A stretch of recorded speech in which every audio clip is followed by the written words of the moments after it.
कि मुझे, क्योंकि आपको ये कैसे पता चलेगा कि मेरा प्रोजेक्ट सॉलिड आर्किटेक्चर को फॉलो कर रहा है कि नहीं, मेन मुद्दा ये है।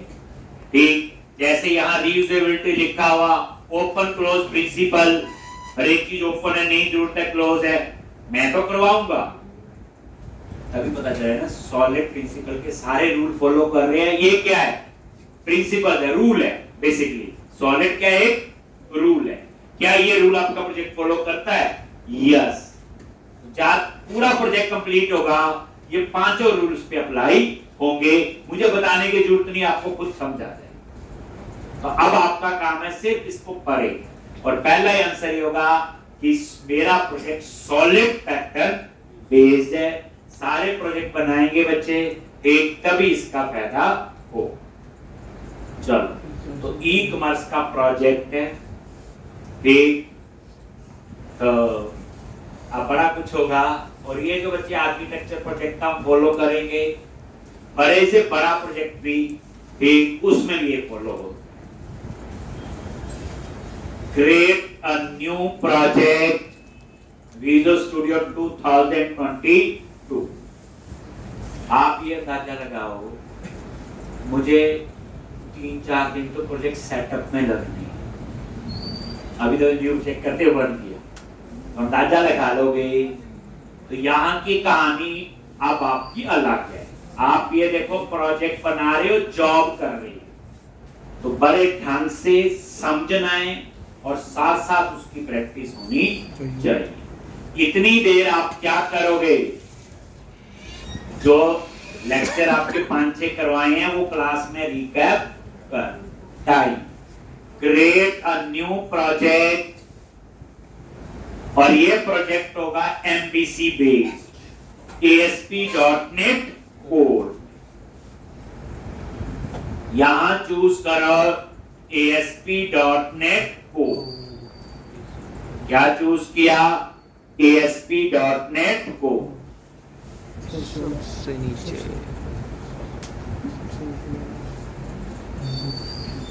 और यहां पे टेम्पलेट ध्यान से देखना है, ASP.NET core web app model view controller.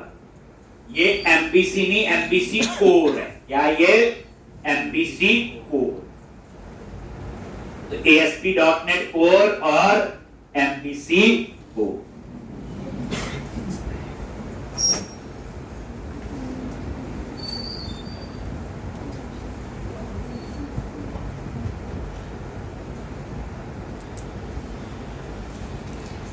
एक और लैंग्वेज शीशा पता चल गया, और ये प्रोजेक्ट लाइनक्स, मैक, विंडोज सब पे चले। Then click on next. अब प्रोजेक्ट का नेम है, मैंने दे दिया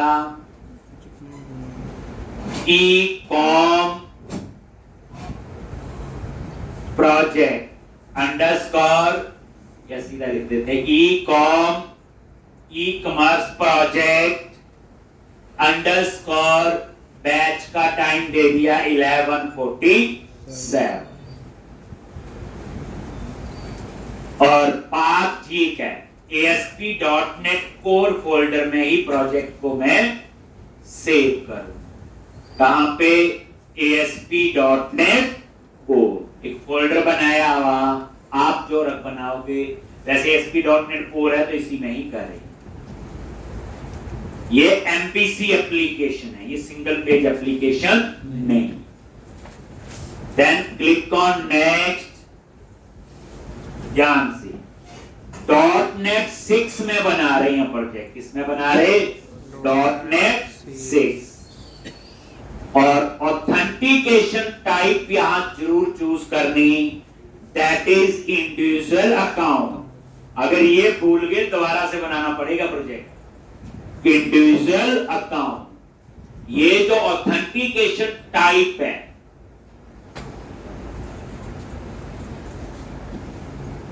इसके लिए हम इसमें एक नया फ्रेमवर्क यूज करेंगे जो अभी नहीं किया, that is called identity framework. हम हमने यूज किया हुआ एंटिटी फ्रेमवर्क डाटाबेस हैंडलिंग के लिए, वो तो यूज होगा ही एंटिटी फ्रेमवर्क, लेकिन यहां पे हम यूज करेंगे आइडेंटिटी, IDENTITY, आइडेंटिटी फ्रेमवर्क। याद रखना, कोई पूछे आपने जो प्रोजेक्ट बनाया है इसमें ऑथेंटिकेशन और ऑथराइजेशन के लिए क्या यूज किया, तो आप क्या बोलोगे? Identity framework. इस फ्रेमवर्क में क्या है? एक ये प्रीडिफाइंड फ्रेमवर्क है, इसके अंदर ऑथेंटिकेशन ऑथराइजेशन का सारा कंसेप्ट माइक्रोसॉफ्ट ने लिखा हुआ। इसमें आपके टेबल्स भी बने हैं, दिखाऊंगा कितने टेबल बने हैं, 7 टेबल, यूजर रोल सारा कुछ बना हुआ, 2 फैक्टर ऑथेंटिकेशन सब कुछ है। हम इस फ्रेमवर्क को यूज करेंगे। तो कोई पूछे आइडेंटिटी और एंटिटी फ्रेमवर्क, तो जो एंटिटी फ्रेमवर्क हम पढ़ते आए हैं वो सिंपल डाटाबेस हैंडलिंग के लिए था। आइडेंटिटी फ्रेमवर्क जो है ये ऑथेंटिकेशन और ऑथराइजेशन के लिए। Then click on create.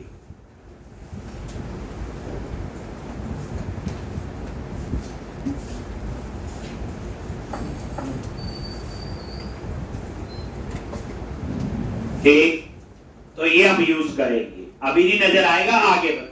ठीक, तो आपने इंडिविजुअल अकाउंट चूज करना, बाय डिफॉल्ट नन होता।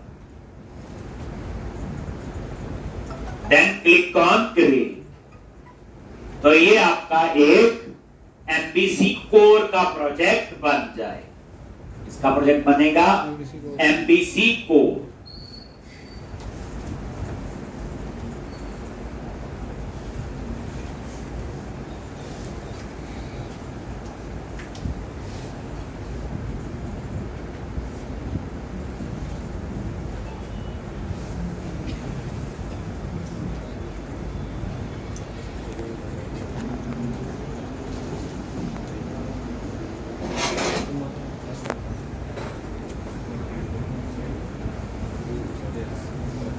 एक एमबीसी कोर का ये देखो, ये आ गया, और इसमें नजर मारो मॉडल फोल्डर भी है, व्यूज भी है, कंट्रोलर भी है कि नहीं? ये मैं सारा बताऊंगा, एरियाज क्या है, डेटा क्या है, बात की बात है। तो ये एक प्रोजेक्ट, वही ऐप सेटिंग, वही program.c है। बस ये एमबीसी एप्लीकेशन है, तो इसमें मॉडल व्यू कंट्रोल, पहला काम तो ये। अब आपने ये मेन प्रोजेक्ट हो गया एमबीसी। अब मैंने 3 प्रोजेक्ट और बनाने हैं। एक सॉल्यूशन एक्सप्लोरर में मल्टीपल प्रोजेक्ट हो सकते हैं। हम क्या करते थे पहले, डाटा का सारा काम यहीं करते थे, मॉडल्स भी यहीं बनाते थे। अब हम ऐसा नहीं करें, प्रोजेक्ट का साइज बढ़ा है। अब मॉडल फोल्डर है 5, 7, 10 क्लासेस जो ठीक लगता है। अब एक प्रोजेक्ट में 1 लाख क्लासेस हैं, अब इतना बड़ा प्रोजेक्ट है, हो सकती है। तो ये मतलब कहने का गड़बड़ी करेगा। तो इसलिए हम इस सारे कोड को धीरे धीरे डिवाइड करें। तो आज हम एक नया कंसेप्ट इसमें और होगा, कैसे न्यू नहीं करना, file add new project, add new project, यानी न्यू प्रोजेक्ट करते तो नया प्रोजेक्ट बनता, इसमें भी नया बनेगा, बट ऐड इसी में आओ, that is add new project. एक ऐड न्यू प्रोजेक्ट, और ये एमबीसी प्रोजेक्ट नहीं है, ये मैं आपको सिखाऊंगा क्लास लाइब्रेरी। बताता हूं क्या होती है, क्यों बनाते हैं। पहले देखो क्लास लाइब्रेरी, ऊपर क्लास लिखा, इसमें क्लासेस का काम होगा, अंदाजा तो हो गया होगा। और नीचे लिखा आ रहा है क्लास लाइब्रेरी, C# में बनेगी, यही चाहिए। और ये देखो लाइनेक्स मैक विंडो पे चलेगी, यही चाहिए। और a project for creating a class library that targets .NET and .NET और .NET स्टैंडर्ड, ये पुराने के लिए भी चलेगा और नई के लिए। तो ये वाला टेम्पलेट आपने चूज करना है। बताता हूं क्या चीज, आप ऐसे समझो जैसे आप लोगों ने प्रोजेक्ट बनाया, इनकैप्सुलेशन पढ़ी होती है, क्या अब्स्ट्रैक्शन पढ़ी होती है, क्या फर्क है?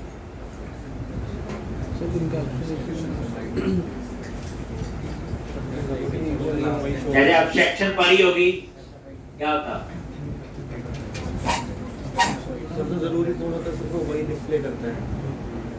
क्लास के जो मेंबर होते हैं और जो प्राइवेट वगैरह है उसको जब हम जोड़ देते हैं तो कैप्चर वो हो जाती है मेथड और मेंबर। दूसरा अगर हमें तो मीनिंग ही नहीं पता हमें ये पता है, हमें वर्किंग का हाउ नहीं पता होता कि अंदर डिटेल्स में ऐसा। जैसे अब हम प्रोजेक्ट बना रहे हैं, जैसे हम सी वगैरह सी में पढ़ते हैं, वो ही प्राइवेट बना लेते हैं, ये हो गया हमारा काम पे नजर नहीं आ रहा है, अब्स्ट्रैक्शन हो गई। लेकिन अब प्रोजेक्ट में देखोगे यहाँ पे मैं कैसे अब्स्ट्रैक्ट में कंसेप्ट यूज करूंगा और फिर अपने आप आपको समझ आए। उसी काम के लिए मैं ये सारा काम कर रहा हूं। मैं मेन प्रोजेक्ट को नहीं छेड़ेंगे, हम कोड हाइड करके कहीं और रखेंगे। ठीक, उसके लिए हम यूज करेंगे कंपाइल्ड क्लास। बताता हूं, पहले ये क्लास लाइब्रेरी नेक्स्ट, और इसका नाम मैंने कुछ भी रख सकते हो, मैंने फिलहाल ऐसा रख दिया ecom प्रोजेक्ट अंडरस्कोर 1147, जो प्रोजेक्ट का नाम वही लिख दिया, साथ में डॉट करके लिख दिया मॉडल्स। इसका मतलब यह है कि मैं इसमें सिर्फ मॉडल्स बनाऊं। क्या बनाऊंगा? मॉडल। इसलिए डॉट मॉडल, ये कोई कीवर्ड नहीं है, अपने समझ के लिखा कि प्रोजेक्ट का नाम डॉट मॉडल। तो सारे मॉडल्स में यहां बनाओ। ठीक, देन क्लिक ऑन नेक्स्ट और .NET 6, then click on create. ठीक, और ये देखो सॉल्यूशन एक्सप्लोरर में एक और प्रोजेक्ट ऐड हो गया, उसमें कुछ नहीं बना हुआ, एक सिंपल ग्राफ। ठीक, अब आप क्या करो, एक और प्रोजेक्ट बनाओ जिसमें मैंने डाटाबेस का सारा तामझाम करना है, जैसे एप्लीकेशन डीबी कॉन्टेक्स्ट वगैरह। तो again file, add new project, और यहां पे क्लास, और ये क्लास लाइब्रेरी आज न्यू चले, और ये आपका वही सेम क्लास लाइब्रेरी अगेन, और नेम क्या रखा, ecom project underscore 1147 dot data access. जान के लिखा डेटा एक्सेस, इसका मीनिंग क्या हुआ, इसमें डाटाबेस का सारा एप्लीकेशन डीबी कॉन्टेक्स्ट वाला सारा तामझाम यहां। तो नेम क्या दे दिया, प्रोजेक्ट का नाम डॉट डेटा एक्सेस। थोड़ा सा हमें पता रहे है, ये प्रोजेक्ट लग गया, ये तो पता चल रहा है आपको। देन क्लिक ऑन नेक्स्ट, वही .NET 6, then click on create, और ये सॉल्यूशन एक्सप्लोरर में नजर मारो, एक और प्रोजेक्ट। कितने प्रोजेक्ट ऐड हो गए? 3। एक और फाइल, ऐड न्यू प्रोजेक्ट, फिर वही क्लास। जब एक बार तो यहां आ जाता बच्चे class library, left hand side में recent project template, then click on next. क्या लिखोगे, ecom project dot utility dot utility, ठीक।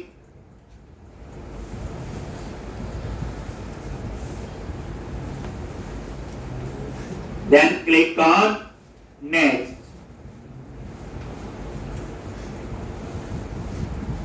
और .NET 6 हो गया जी। सॉल्यूशन एक्सप्लोरर, और ये देखो कितने प्रोजेक्ट आ गए, 4, ठीक हो गया जी। देख लो, अब ये जो 3 ऐड की यूटिलिटी, पता क्यों? कई कॉमन कोड है, जैसे मान लो ईमेल भेजना है, पूरे प्रोजेक्ट में पता नहीं कहां कहां चाहिए, इसको एक जगह लिखिए। पेमेंट, ऑनलाइन पेमेंट करते हैं आप पेपॉल वगैरह से, स्ट्राइप, एक जगह कॉन्फ़िगर करेंगे। ऐसे कई प्रोजेक्ट में और रिक्वायरमेंट होंगी कि एक जगह कोड लिखना है और कॉमन कोड है और पूरे प्रोजेक्ट में यूज होगा, इसीलिए एक और क्लास लाइब्रेरी बना ली, यूटिलिटी, इसलिए उसका नाम मैंने क्या रखा, यूटिलिटी। अब ये तीनों क्या आपकी क्लास लाइब्रेरी। फिर बोलोगे सिंपल क्लास और क्लास लाइब्रेरी में क्या फर्क है? तो जो क्लासेज हम कल तक पढ़ते आए थे, जो क्लासेज C++ में आपने पढ़ी या किसी भी लैंग्वेज में पढ़ी, that is non compiled classes that compiled with project. देख लो, हम क्लास बनाते थे, सामने कोड नजर आता था, जब प्रोजेक्ट कंपाइल होता था वो कंपाइल हो जाती थी। दैट्स व्हाई वो क्या क्लास थी, नॉन कंपाइल्ड क्लासेस। जो आप आज तक आपको जो क्लासेस पढ़ी है that is non compiled classes, लेकिन क्लास लाइब्रेरी जो है दैट इज कंपाइल्ड क्लासेस। ये कौन सी क्लासेस होती हैं, कंपाइल्ड, जिसका मैं एग्जांपल देता हूं। एसक्यूएल कनेक्शन पढ़ा, SQL command, SQL data reader पढ़ा नहीं पढ़ा, वो सारी क्या है, कंपाइल्ड क्लासेस माइक्रोसॉफ्ट ने बनाई है, वो सारी क्या आपकी कंपाइल्ड क्लासेस हैं, माइक्रोसॉफ्ट ने बनाई हैं।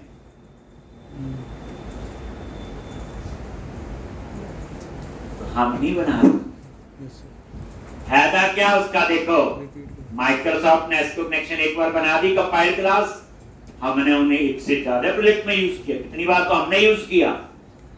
एसक्यूएल क्या, connection, SQL command, SQL data reader, तो ये सारी जो है क्या आपकी बोलो कंपाइल्ड क्लासेस हैं, जिन्हें हम एक से ज्यादा प्रोजेक्ट में यूज कर सकते हैं। जो क्लासेस हम कल तक पढ़ रहे थे वो नॉन कंपाइल्ड, उनको हम विद इन द प्रोजेक्ट ही एक्सेस कर सकते हैं, आउटसाइड द प्रोजेक्ट उनको एक्सेस नहीं कर सकते। वो नॉन कंपाइल्ड क्लासेस थी, उन्हें within the project access कर सकते हैं, लेकिन जो अब हम पढ़ेंगे दैट इज कंपाइल्ड क्लासेस है, जिन्हें हम लोग एक से ज्यादा प्रोजेक्ट्स में यूज कर सकते हैं, जिन्हें हम लोग एक से ज्यादा प्रोजेक्ट्स में यूज कर सकते हैं। आपके सामने एग्जांपल है एसक्यूएल कनेक्शन क्लास, 2-4 प्रोजेक्ट में हमने यूज कर लिया। एसक्यूएल कमांड, डेटा रीडर जो बनी आपने कन्वर्ट कई चीजें यूज की हैं, वो सारी क्या थी, कंपाइल्ड क्लास। हम भी अपने प्रोजेक्ट में क्या यूज करेंगे, कंपाइल्ड क्लासेस।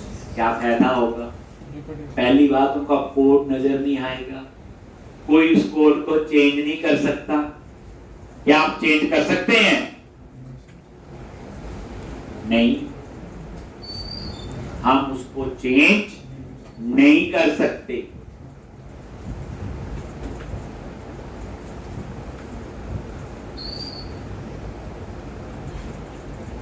ठीक, यानी हम उसको चेंज नहीं कर सकते। किसको? ठीक, आप देखो एसक्यूएल कनेक्शन का कोड थोड़ी चेंज कर सकते, क्लास यूज कर रहे हैं। हम F12 करके जाते थे, वो सोर्स कोड नहीं होता था उसका कहीं पे सोर्स कोड नहीं होता। ठीक, जैसे आप देखो ये कंट्रोलर मैंने बनाया होता है बाय डिफॉल्ट होम कंट्रोलर, जैसे एक कंट्रोलर क्लास है, F12 करते यहाँ आगे तो चेंज नहीं हो सकता। ठीक, और ये देखो ये इसका नेम स्पेस है, क्या ये इसका नेम स्पेस है। ठीक, अब यहां पे आप इसको चेंज, इसका मतलब यहां बैठ के आप कोड थोड़ी चेंज कर सकते, और ये सारी डिक्लेरेशन है, डेफिनेशन नहीं है। ऐसे ही हम भी चाहते हैं कि हम जो प्रोजेक्ट बनाएं और उसमें हम क्या यूज करें, कंपाइल्ड क्लासेस, कोड हाइड होगा, कोई कोड उसको चेंज, कोई पे चेंज नहीं कोई कर सकता जिसके पास कोड होगा, और जो कोड पहले से कंपाइल है तो परफॉर्मेंस भी बेटर होगी नहीं होगी? कंपाइलर का टाइम बचेगा ना बार बार कंपाइल करने का, तो परफॉर्मेंस भी बेटर होगी, कोड भी हाइड होगा, कोड पे पूरा कंट्रोल होगा, और यही होगी आपकी अब्स्ट्रैक्शन। अब बात समझाई? वहां मॉडल में तो सारा कुछ नजर ही आ जाता था हमें, एमबीसी में मॉडल में कंट्रोलर में क्लास सारा है, अब इसमें कुछ भी नजर नहीं आ रहा, तो इसलिए हम यूज करने जा रहे क्लास लाइब्रेरी, और इसकी एक्सटेंशन होती है आपकी .dll। क्या एक्सटेंशन होती है इसकी, बोलो? .dll। .dll होता है डायनामिक लिंक लाइब्रेरी, याद रखना। EXE तो सुनी हुई है? नहीं सुनी है? .dll डायनामिक लिंक लाइब्रेरी, जो ये क्लास कंपाइल्ड क्लासेस हैं उनकी एक्सटेंशन क्या होगी? .dll dynamic link library. ये क्या होती है आपकी, बोलो? कंपाइल्ड क्लास, जिन्हें हम लोग एक से ज्यादा प्रोजेक्ट में यूज कर सकते हैं। आप आज ही आप सिस्टम पे जाना, सर्च में लिखना start.dll, नंबर ऑफ DLLs आपको वहां पे नजर आए, उनमें से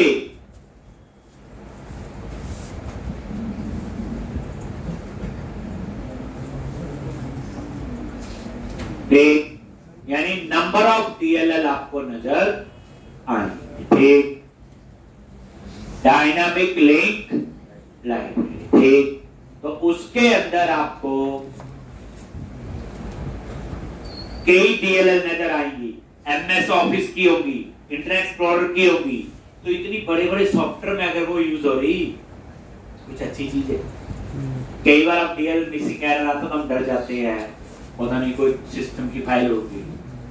ये वही DLL है जो हमने बनानी है और प्रोजेक्ट में यूज करनी। समझ आगे बात? तो DLL क्या होती है? कंपाइल्ड क्लासेस हैं जिसमें कोड हाइड होगा, पहले से कंपाइल होगा, परफॉर्मेंस बेटर है, उस कोड को कोई व्यू नहीं कर सकता। यही कंसेप्ट आपका आएगा अब्स्ट्रैक्शन। तो माइक्रोसॉफ्ट ने तो अब्स्ट्रैक्शन पहले दिन ही करवा दी थी यूज, एसक्यूएल कमांड एसक्यूएल, वो कोड हाइड था, हमें तो पता नहीं था अंदर क्या है। ठीक, हम तो सिर्फ उसको यूज करते थे। ठीक, तो अब आप लोग, आज हम पहले क्या करें? पहला काम हो गया। अब ध्यान, सबसे पहले क्या करो, ये मॉडल्स फोल्डर है मेन प्रोजेक्ट में, इसको यहां से कट कर लो। क्या करो? और इसको पेस्ट कहां करना? मॉडल्स वाले प्रोजेक्ट। राइट क्लिक किया और पेस्ट कर दिया, ठीक। और ये जो क्लास 1 लिखा आ रहा है इसे डिलीट कर दो, हम खुद बनाएंगे जो हमें चाहिए हो। बनी गए क्लास 1 डॉट, ठीक। अब यहां से आपका मॉडल फोल्डर गायब हो गया। समझ गए? मॉडल तो पता है। Yes, sir. अब इस मॉडल फोल्डर में इन्होंने क्या बनाया हुआ? Error view model. तो इसका मतलब मॉडल नहीं है, ये व्यू मॉडल है। तो आप इस फोल्डर को रीनेम कर दो और इसका नाम रख दिया मैंने व्यू मॉडल। क्या नेम रखा इसका? View model. ये व्यू मॉडल्स क्या होते हैं अभी नहीं समझाएंगे, अभी सिर्फ फोल्डर का नेम आगे जब यूज करूंगा तब पता। तो ये मैंने मॉडल्स के अंदर गए और एक फोल्डर बना दिया व्यू मॉडल, उसमें एक फाइल है पहले से, वो छोड़ बाद की बात, ठीक। अब आप यहां नजर मारो, बस हो गया ये काम। बाकी मॉडल हम बाद जब बनाएंगे प्रोजेक्ट के हिसाब से तब देखिए। जब आपने ऐसा किया, यहां से कट किया फोल्डर और यहां पेस्ट, तो जब इतनी छेड़खानी करोगे तो एरर के चांस भी हो सकते हैं, होगा नहीं होगा? Yes, sir. ठीक। जैसे देखो इसमें गए व्यू मॉडल और यहां पे ऊपर नेम स्पेस देखो क्या आ रहा है, Project का नाम है क्या नेम स्पेस है यार? E-Project. ये आ रहा है, लेकिन ये जो है वो किसके अंदर है? View model. तो नेम स्पेस बिल्कुल ध्यान से, इसका नेम स्पेस बनेगा प्रोजेक्ट का नेम डॉट व्यू मॉडल्स डेल, लेकिन हमें नहीं पता कैसा बनेगा। तो इसका एक तरीका है, व्यू मॉडल पे राइट क्लिक करो, ऐड क्लास, और यहां पे एक सिंपल क्लास ऐड कर। जैसे बच्चे क्लास ऐड करोगे वो देखो ऊपर उसका नेम स्पेस आ गया, गलती का चांस बिल्कुल नहीं होगा। इसका मतलब ये है नेम स्पेस बनना चाहिए, वहां तो कुछ और था। तो ये नेम स्पेस कॉपी किया और इस नेम स्पेस से क्या कर दो, इसको रिप्लेस, और ये वो तरीका बता दो। नेम स्पेस से ज्यादा छेड़खानी नहीं तो गड़बड़ी हो जाएगी। अब इसका नेम स्पेस ऐसा ही बनेगा ना बच्चे, जो इस प्रोजेक्ट का नेम है डॉट व्यू मॉडल्स, उसके अंदर ये ना क्लास। अब इस क्लास 1 को डिलीट कर, ये तो हमने अपने थोड़ी गलती ना हो इस, तो ये नेम स्पेस आपने ठीक कर हो गया। अब आप कंपाइल करो प्रोजेक्ट को, कोई एरर तो नहीं है। देखो सबसे पहले मॉडल प्रोजेक्ट में चेंजेस हुए, इस पे राइट क्लिक किया और यहां पे क्लीन करो। पहले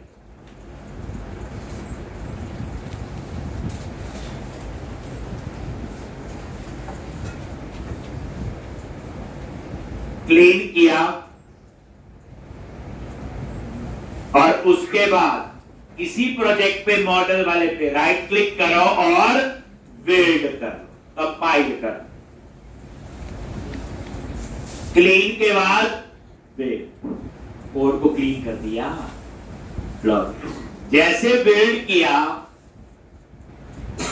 यहां पे 1 सक्सीडेड 0 पे, इसका मतलब ठीक होगा, फिर 0 हुआ तो ठीक है।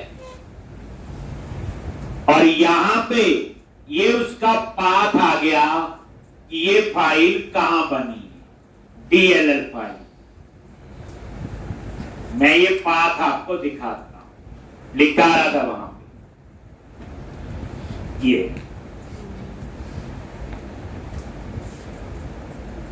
है ना DLL फाइल, नजर मारो पूरा पाथ, ये फोल्डर, ये प्रोजेक्ट वाला, ये इसका बिन के अंदर डीबग और .NET 6 और ये है वो DLL5 एक्सटेंशन क्या आ गई .D। ठीक है, आप देखना चाहते हो, लो जी हम यहां पे गए, प्रोजेक्ट के अंदर है इसमें, तो इसी मॉडल वाले प्रोजेक्ट पे राइट क्लिक करो और यहां पे एक ऑप्शन होगी open folder in file explorer. इसका मतलब सीधा इस प्रोजेक्ट को विंडो एक्सप्लोरर में ओपन कर दे, नहीं तो वहां ढूंढना पड़ेगा डी ड्राइव ये वो। तरीका देखो, मॉडल वाले प्रोजेक्ट पे राइट क्लिक किया और यहां पे open folder in file explorer, देखो आ गया उस प्रोजेक्ट का पूरा पाथ, ये देखो आ गया ASP.NET और ये आ गया ना मॉडल वाला प्रोजेक्ट। और इसके अंदर कहां था बिन फोल्डर, देखा नहीं आपने अभी, Yes, sir. बिन के अंदर Debug. डीबग के अंदर .NET 6 और इसके अंदर ये है DLL5। यही तो बात है बच्चे, ये देखो पहले यहां देखा, यही तो बात है, देखो वाला ठीक, ये देखो यही ना बात, बिन डीबग .NET 6 Yes, sir. ठीक, और ये DL फाइल आपको मिल गई, ये कंपाइल फाइल है। अब जो भी यूज करेगा इस DL को यूज करेगा, कोड भी देंगे हम। जैसे मान लो मैंने ये DL कॉपी की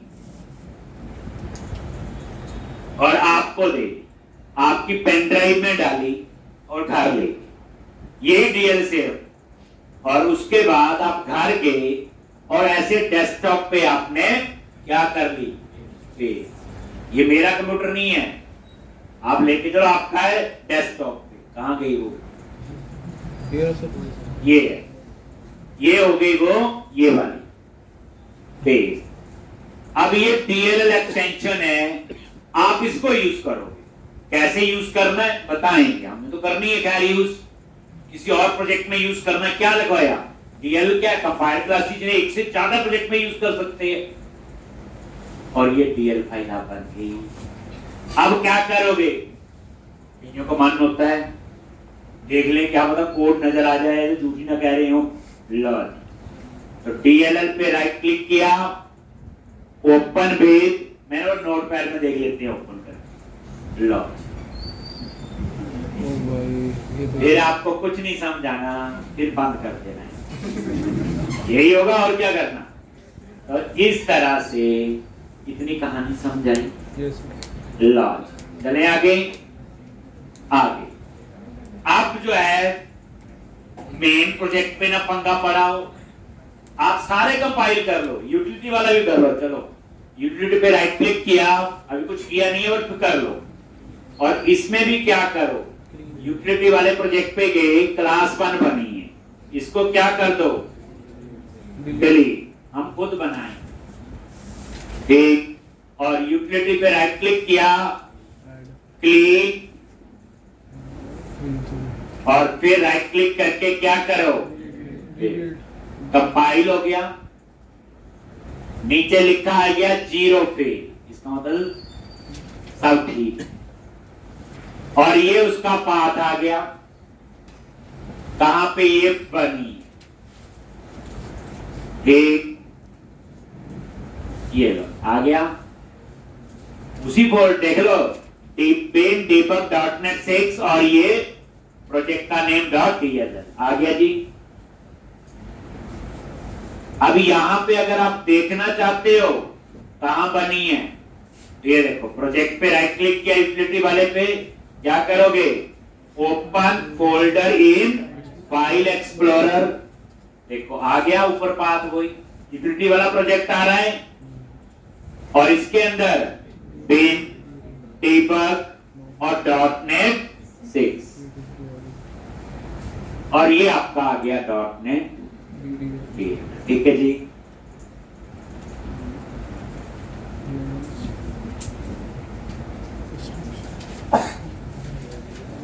हो गया। अब क्या करना है, तो ये डीएल फाइल बन गई, ठीक, समझा दिया इसका। अब आ जाओ आप तीसरा प्रोजेक्ट, डाटा एक्सेस। उसमें भी क्लास 1 को क्या कर दो, डिलीट, ओके, और डेटा एक्सेस को भी राइट क्लिक करो, क्या करोगे, क्लीन, ये हाथ डालनी पड़ेगी आप, और राइट क्लिक, कंपाइल हो गया, कोई एरर नहीं है, और ये इसकी कंपाइल फाइल है। तो पाथ बिल्कुल सेम वैसे आ रहे, ये देख सकते हो, नजर मारोगे आ गया, बस नाम चेंज हो गया। अब ये डीएल फाइल जब बन गई तो इसको मेन प्रोजेक्ट में यूज करेंगे, तो अंडरस्टूड है, कोड तो हाइड होगा, वहां तो सिर्फ डीएल का रेफरेंस जाएगा। बात समझ आ रही है, कोड हाइड है। तो इस तरह से ये भी बन गई, और इसको भी देखना हो तो आप फाइल एक्सप्लोर में जाके देख सकते। अब आ जाओ मेन प्रोजेक्ट, जहां पंगा लिया था, मॉडल फोल्डर गायब हो चुका है, तो मेन प्रोजेक्ट पे राइट क्लिक किया, क्लीन, फिर मेन प्रोजेक्ट पे राइट क्लिक करो, बिल्ड,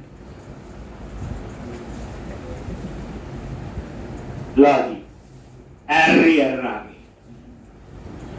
क्यों आए, मॉडल फोल्डर वहां से हटा दिया, वो कहीं ना कहीं बेचारा यूज हुआ होगा। और देखो ये दे रहा है 4 एरर आ गए हैं, और ये देखो फाइल होम कंट्रोलर में आ रहा है एक व्यू इंपोर्ट में भी है, ये नाम आ रहे हैं फाइल के बच्चे, ठीक। तो पहले होम कंट्रोलर को ही देखते हैं जाके, आगे कंट्रोलर पे गए, और ये होम कंट्रोल। अब होम कंट्रोलर में क्या हुआ, वो नेम स्पेस गाइड, और ये एरर व्यू मॉडल आपकी क्लास है।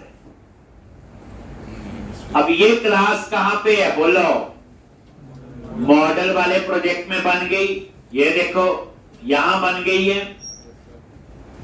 अब इसको यहां से वहां यूज करना है, वो एरर क्या होते है बाद में देखेंगे, ठीक तो कर ले। तो अब क्या प्रॉब्लम है, हम पहले क्या करते थे, सीधा ऊपर नेम स्पेस चेंज कर दो चल जाएगा, लेकिन ये एरर व्यू मॉडल तो आपके दूसरे प्रोजेक्ट में क्लास है। अब बात आ गई उसको इस प्रोजेक्ट में कैसे यूज करें, तो उसके लिए क्या करोगे, पहले क्या करो, यहां पे जो मेन प्रोजेक्ट है इस पे राइट क्लिक करो, ऐड प्रोजेक्ट रेफरेंस, कोडिंग नहीं है बच्चे, अभी इसकी 2-3 कॉपी शुरू में बना लेनी, अभी याद होगी ये चीजें जो मैं कर रहा हूं। प्रोजेक्ट ऐड रेफरेंस, अब देखो डीएल आपको दे दी, कैसे यूज करूंगा, मेन प्रोजेक्ट पे राइट क्लिक किया, मेन प्रोजेक्ट है जल्दी से, प्रोजेक्ट रेफरेंस, और ये देखो तीनों प्रोजेक्ट कंपाइल किए थे, तीनों आ रहे। अभी मुझे जरूरत है किसकी, मॉडल, वैसे बाद में तीनों की पड़ेगी, आप तीनों को भी बंद को में क्या कर सकते हो, ठीक, वैसे जब डिमांड होगी तब करना चाहिए, बट पता चल गया तो मैंने तीनों कर ली, जरूरत मुझे तीनों की हो। देन क्लिक ऑन ओ, वही डाटा एक्सेस मॉडल और यूटिलिटी, देन ओके आ गया यहाँ पे, और ये देखो मेन प्रोजेक्ट पे डबल क्लिक किया, और ये देखो नीचे आ गए, और ये तीनों प्रोजेक्ट के क्या ऐड हो गए, यहाँ पे रेफरेंस इंक्लूड हो गए, देखो ठीक। तो अब आपका ये यहां एक्सेस हो जाएगा, किसका, मेन प्रोजेक्ट पे गए जो होम कंट्रोलर पे एरर, और अब ये देखो जैसे एरर व्यू मॉडल पे गए वहां पे ऑप्शन आ जाएगी, ये देखो आ गया लिखा हुआ, और ये जैसे आपने क्लिक किया वो ऊपर इंपोर्ट हो गया, ये देखो एरर भी चली गई, ये आगे देखो। अब ये कहां से आया, दूसरे प्रोजेक्ट से, ध्यान से देखो एरर व्यू मॉडल क्लास कहां बनी? दूसरे प्रोजेक्ट में। तो ये वेरीफाई हो गया। कंपाइल क्लासेस हैं एक से ज्यादा प्रोजेक्ट में यूज कर सकते हैं। अब इस मेन प्रोजेक्ट में कोई कोड इसका नहीं लिखा हुआ तो परफॉर्मेंस बेहतर हो। अब इस नेम स्पेस की जरूरत नहीं, तो इसको क्या करो, हटा दो, टेक लॉन्च, बस हो गया। अब फिर कंपाइल करते जब तक एरर ना गई तो आगे थोड़ी बढ़ सकते। फिर मेन प्रोजेक्ट पे राइट क्लिक किया, क्लीन, टेक और राइट क्लिक किया और मेन प्रोजेक्ट। अभी देखो वन फेल, अभी भी फेल है। और कौन सी फाइल में? शेयर के अंदर है। कहां पे है? शेयर।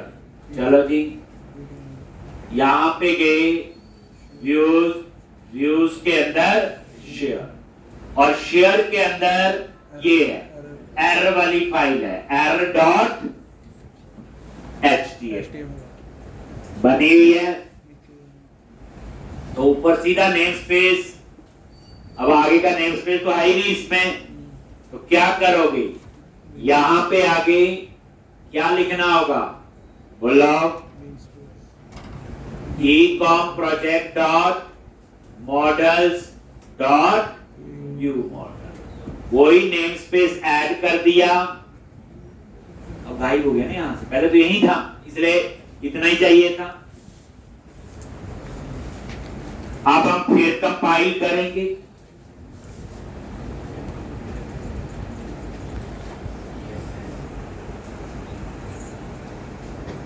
एरर ठीक करके ही आगे जा, बस इतनी बात समझ।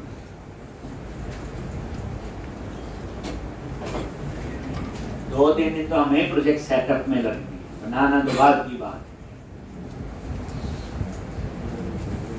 प्रोजेक्ट बनाना बच्चे, इसका पूरा फायदा होगा।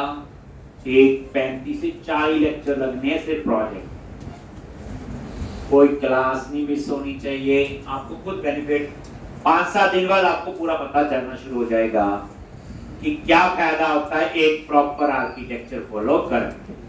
अब फिर मेन प्रोजेक्ट पे आ गए, क्लीन, और इसको क्या करो, कंपाइल। अब देखो कोई एरर है कि नहीं, लॉज 0 फेल आ गई, इसका मतलब ये काम की। चलो अब आगे बढ़ो। आइडिया रहता है ना बच्चे, ये रखा नहीं है। अब क्या करना आपने, बोलो, मेन प्रोजेक्ट में गए और ये डाटा फोल्डर है, इसको यहां से कट करो और डेटा एक्सेस वाले प्रोजेक्ट में पेस्ट कर। फिर देखो एरर ही एरर आएगा। अच्छा थोड़ी देर बाद आप ही भूल जाओगे। यहां तो एमबीसी बड़े यूज होंगे, हमें तो अभी एक ही पता था, मॉडल व्यू कंट्रोलर। एक कट करो डेटा फोल्डर और डेटा एक्सेस वाले प्रोजेक्ट में से पेस्ट करो। आ गया जी। पहले तो इसके एरर ही ठीक करेंगे। देखो मेन प्रोजेक्ट से चीजें कम हो रही। एक डेटा फोल्डर को कट किया और डेटा एक्सेस में जाके पेस्ट। ये माइग्रेशन फोल्डर तो कर दो डिलीट, ये बाद में बनेगा जैसे हम साफ से देखेंगे। कहते यहां कैसे बन गया, ये उस वजह से बन गया जो मैंने इंडिविजुअल अकाउंट चूज किया था, तो इसने कुछ टेबल बनाने का कोड लिख दिया है, बट हम तो खुद करेंगे जो करना होगा। तो माइग्रेशन फोल्डर को भी क्या कर दो, डिलीट। और एप्लीकेशन डीबी कॉन्टेक्स्ट तो चाहिए होगा बाद में, पर इसका नेम स्पेस वगैरह ठीक कर लेते हैं। देखो यहां पे आ गए, अब इसका नेम स्पेस क्या आ रहा है, वो तो ऊपर वाला ही आ रहा है। इसका नेम स्पेस बनेगा प्रोजेक्ट का name dot data access dot data, ऐसे बनेगा ना। क्या करोगे, अब इस नेम स्पेस को हमने ठीक करना है। एक तो यहां पे बताया था एक तरीका, डेटा पे क्लिक करो, ऐड classes. क्लास, और एक सिंपल क्लास ऐड कर ली ताकि कोई स्पेलिंग की गलती ना। ये नेम स्पेस है और इसको Copy. ठीक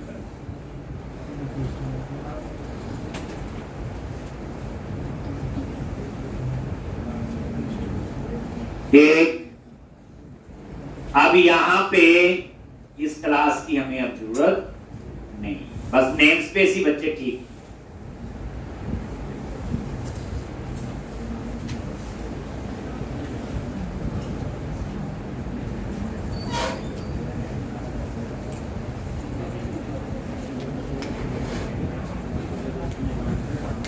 ठीक, तो ये एप्लीकेशन डीबी कॉन्टेक्स्ट, तो इस तरह से ये ठीक हो गया। लेकिन अब इसका हमें क्या इंस्टॉल करने हैं, पैकेज चेंज हो गया, आइडेंटिटी डीबी कॉन्टेक्स्ट आ गया। हम क्या यूज करते थे, डीबी कॉन्टेक्स्ट, याद करो। तो हम लोग यहाँ करने जा रहे हैं यूज आइडेंटिटी फ्रेमवर्क। तो इसकी कहानी के लिए तो कल आना पड़ेगा आपको, तो छुट्टी करोगे।